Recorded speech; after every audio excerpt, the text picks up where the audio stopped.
Hola amigos, escuchemos a nuestro lagarto favorito. Lo que ha hecho el día de ayer el Congreso es inhabilitar a una fiscal suprema, porque no le gusta una decisión que tomó como fiscal. Entonces, si eso ha hecho ayer el Congreso, ¿qué le impide de que, por ejemplo, también inhabilite a un juez supremo? Porque da una sentencia que no le gusta, que está en desacuerdo. ¿Cómo puede comparar la sentencia de un juez con una fiscal que decidió investigar? Decisión que no le han criticado. Lo que le reprobaron fue que, a pesar de que tuvo la iniciativa de investigar, omitiera hacerlo. Y ahí es donde está la omisión de la función que le correspondía en base a la interpretación que ella misma hizo. Nadie la obligó. Lo que yo califico ahora es que nuestro sistema democrático está entrando a una dictadura congresal, donde el Congreso, rompiendo este equilibrio que debe existir, está tomando por asalto todas las instituciones. La dictadura congresal, la dictadura congresal de la que Vizcarra y sus iguales en pensamiento ya empezaron a hablar hace rato. Comentan acerca de una dictadura del legislativo por el hecho que en algunas instituciones, a causa de las acciones de este poder, ya no se toman las decisiones que ellos quieren o ya no se toman las decisiones como ellos quieren, que viene a ser casi lo mismo. Un ejemplo de esto es el Tribunal Constitucional, que con Ledesma, Espinosa Saldaña y Miranda era muy elogiable, pero ahora con la nueva composición no sirve para nada. Esta es la justificación que usan para decir que se están tomando las instituciones del Estado. Sin embargo, más allá de que en líneas generales no se están haciendo las cosas como a ellos les gustaría, no hay advertencias válidas de que estamos en una dictadura o entrando a ella. Pero para la gente como Vizcarra, claramente estamos en una dictadura congresal. Preguntémonos qué decía el lagarto de un castillo rodeado de integrantes de Sendero Luminoso y que llegó al poder con un ideario programa con aspiraciones comunistas. ¿Por ventura se le ocurrió o se les ocurrió hablar de una dictadura comunista? Para nada, y más bien cada vez que se mencionaba algo parecido lo minimizaban o se burlaban. ¿Qué pasaría si Dina Boluarte, a través de una norma del Ejecutivo, saca una fiscal suprema? ¿Estaría bien? Si el Ejecutivo interviene dentro de las decisiones del Poder Judicial, ¿diríamos que está correcto? No, pues diríamos que está tomando decisiones dictatoriales. Eso está haciendo el Congreso. Encima da un ejemplo que nada que ver. Bueno, este señor siempre ha sido un nada que ver. En fin, a diferencia del Congreso, la presidenta no tiene la prerrogativa de acusar constitucionalmente a alguien. Así que si Boluarte hiciera lo que el señor dice, estaría violando la Constitución. El Congreso sí tiene la facultad que la ley fundamental le da para acusar constitucionalmente, en este caso a la fiscal de la Nación. Encima, después de un momento, vuelve a repetir su argumento tan bien fundamentado. Nada sorprendente, la verdad. Mire, para tirarse abajo la SUNEDU, la reforma de la educación universitaria, se unió Perú Libre con Fuerza Popular. Extremo izquierda, extrema derecha. Ayer han votado juntitos la extrema derecha con la extrema izquierda en el Congreso para que los profesores que tengan 3 años de contrato ya sean nombrados. ¿Y qué se ha unido? Extrema derecha, fujimorismo, renovación popular, con extrema izquierda. A mí me causa un poco de gracia cuando señalan, ¡ay! La extrema izquierda y la extrema derecha se unen, cuando es obvio que si se ven temas en los que una mayoría congresal tiene un punto de vista similar, se van a obtener los votos necesarios para lograr el objetivo que va acorde a ese punto de vista. Un ejemplo es justamente el que menciona Vizcarra, la SUNEDU. Era una institución criticada tanto por partidos de izquierda como de derecha. Entonces, una vez conformado el Congreso con personas de esos partidos, ¿qué esperaban que pase? ¿Que votaran en contra de reformar la institución? Hay que ser bien... Pero bueno, ahora, sí es cierto que hay temas en los que llama la atención que bancadas de izquierda y de derecha voten en conjunto, como el que también menciona el lagarto, tema en el que estoy de acuerdo con él. Pero acá don Vizcarra no rescata que el fujimorismo, del que tanto le gusta hablar, votó en contra de esa ley de nombramiento automático. Keiko Fujimori comenzó a bombardear el gobierno presidido por PPK, del cual yo era parte. Y comenzó a hostigar, y comenzó a bloquear, y comenzó a obstruir, hasta que pasado el tiempo lo obligó a renunciar. A ver, Fuerza Popular comenzó a hostigar, a obstruir, la típica confiable cada vez que se genera cierto conflicto entre el Poder Ejecutivo y el Legislativo.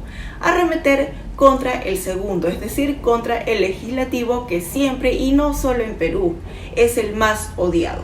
En el 2019, 2 semanas antes de que el Congreso fuera disuelto, uno de los congresistas de Fuerza Popular dio algunas cifras que fueron recogidas por un periodista de El Comercio para comparar qué tan obstruccionistas había sido el Congreso que estaba en funciones en ese momento con los 2 anteriores durante sus 3 primeros años.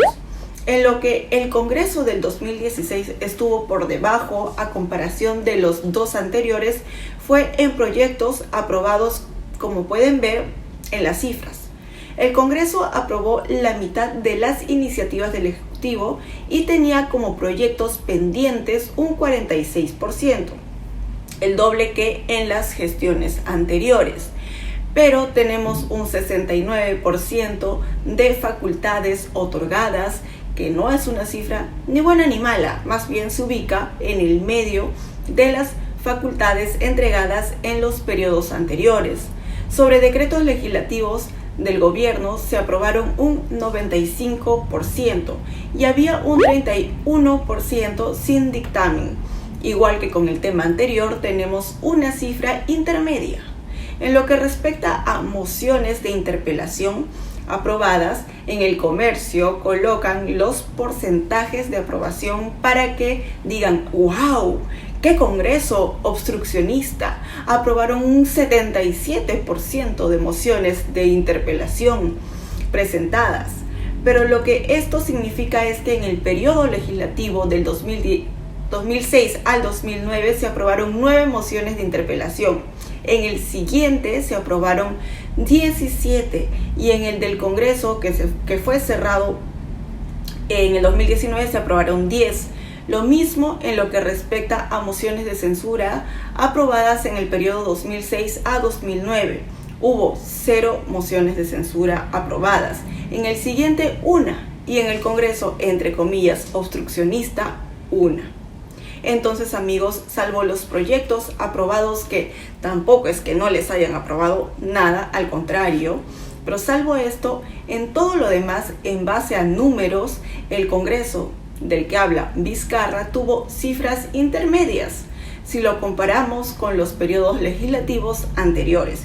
Y ojo que el artículo de El Comercio más bien era para respaldar la idea de, entre comillas, Congreso obstruccionista.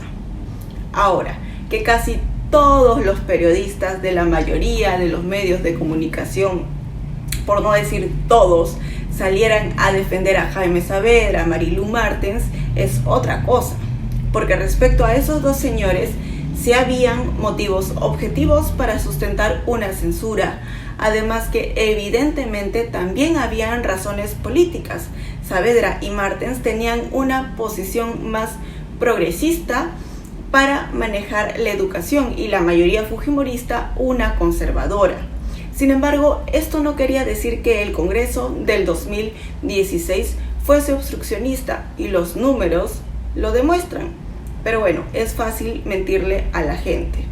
Sería buena idea que le pregunten al señor Vizcarra por qué no estaban listos los 60 u 80 centros de salud que ofreció para el 2019, cuando ya era presidente. Porque imagino que sí recuerdan que cuando tuvimos la pandemia encima carecíamos de esa infraestructura, ¿no? En casi todas las regiones del país. 80 nuevos hospitales o centros de salud. Nuevos, completamente nuevos, equipados. Otra pregunta que podríamos hacerle es, ¿qué fue de los 1.000 colegios que ofreció también para el 2019? Este año vamos a concluir 80 hospitales y centros de salud. ¿Y en educación? Este año. ¿Cuál es el...? Este año, en educación, vamos a entregar a la población más de 1.000 nuevos colegios. 1.000. ¿Este año? Este año 2019. O de la segunda carretera central que ofreció para el mismo año cuando era ministro.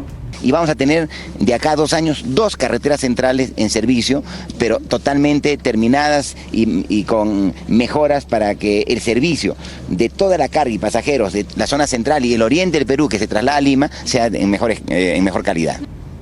También va a culpar al Congreso obstruccionista, porque para eso no necesitaba que el Congreso lo ayudara en nada.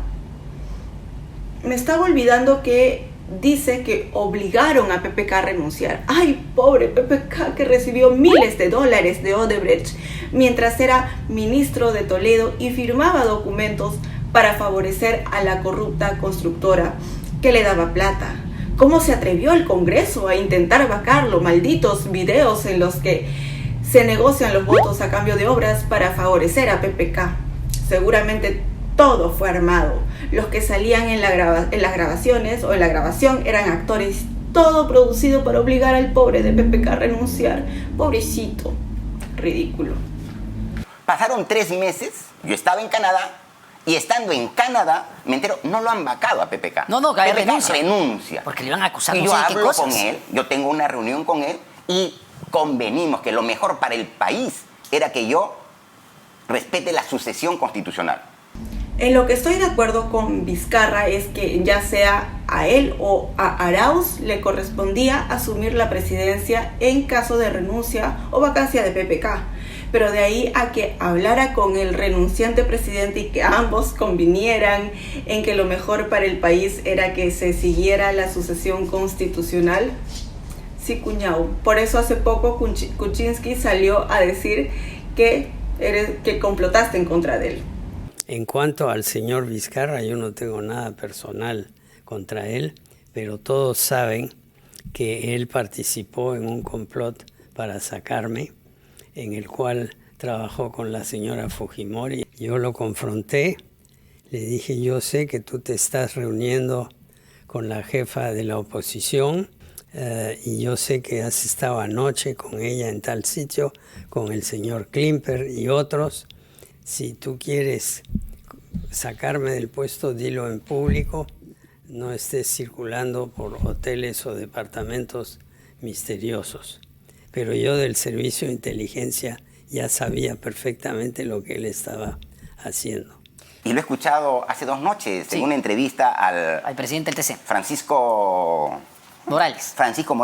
Y lo he escuchado decir algo que me parecía que me estaba equivocando, que tenía problemas de audición, porque decía, ahora, para que se pueda disolver el Congreso, y así lo he apuntado aquí para no olvidarme, el Congreso debe tener la voluntad de ser disuelto.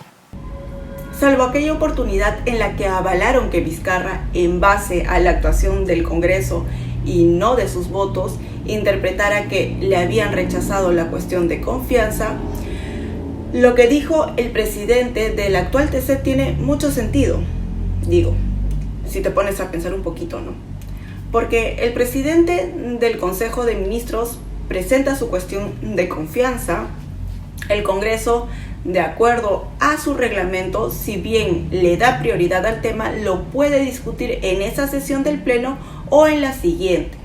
Luego de un intercambio de ideas, de argumentos, de analizar la situación, decide si le aprueba o no la cuestión de confianza. Si previo a esto ya le ha negado una confianza al Ejecutivo, ¿creen que en el Congreso no van a saber que si en esa segunda oportunidad le niegan la cuestión de confianza, los van a disolver? Hay que ser tontos para creer que no va a ser así.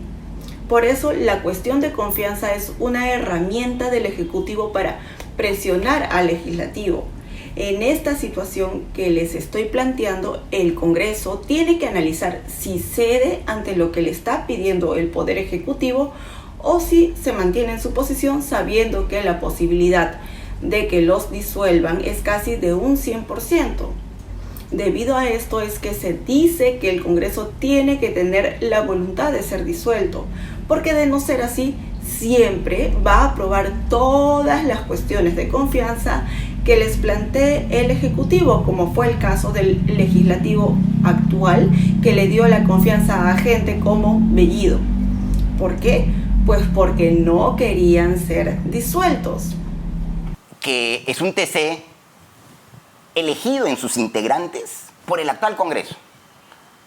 Y recuerde, han sido elegidos recientemente, cubriendo las vacantes que existían. Pareciera que el TC es un apéndice del Congreso. Bajo esa premisa, entonces, la derecha no se equivoca cuando señala que la Junta Nacional de Justicia responde a la señora Zoraida Ábalos, debido a que ella formó parte de la comisión que eligió a los integrantes de esa institución. Pero no, ahí esa hipótesis no aplica.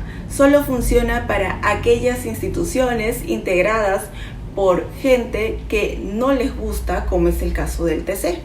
Está establecido cómo un juez puede, atendiendo una acción de amparo de un ciudadano, puede revertir una decisión del Congreso.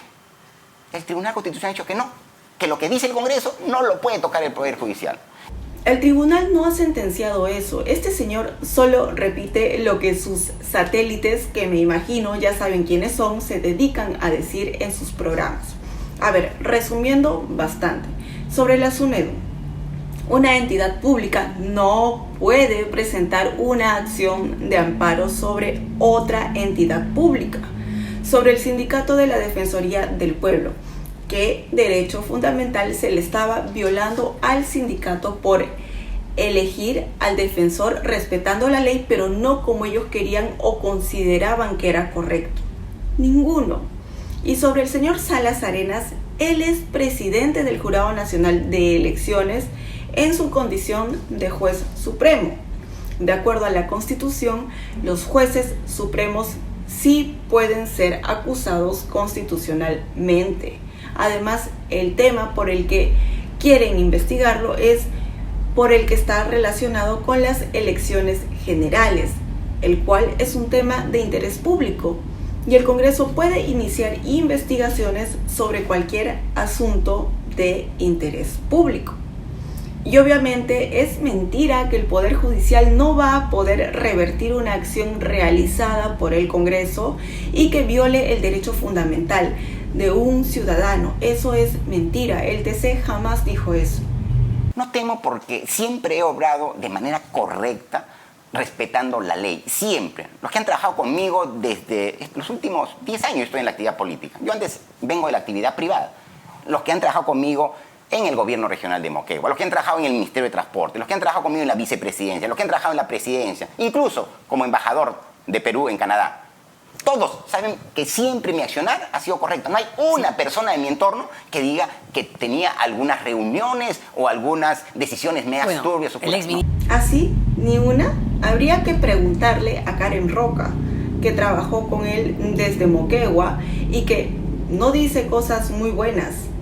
Además, justo como más adelante le recuerda el periodista Omar Mariluz, tenemos a José Manuel Hernández, que si bien no trabajó como parte del equipo de Vizcarra cuando fue gobernador o presidente, sí tiene una colaboración eficaz que ha sido aprobada por el Poder Judicial, en el que Hernández afirma que fue intermediario para entregarle a Vizcarra un soborno de 1.3 millones por parte de ICSA. Y si de reuniones raras hablamos, hay una foto de Don Lagarto reunido con Camayo, a quien siempre negó conocer.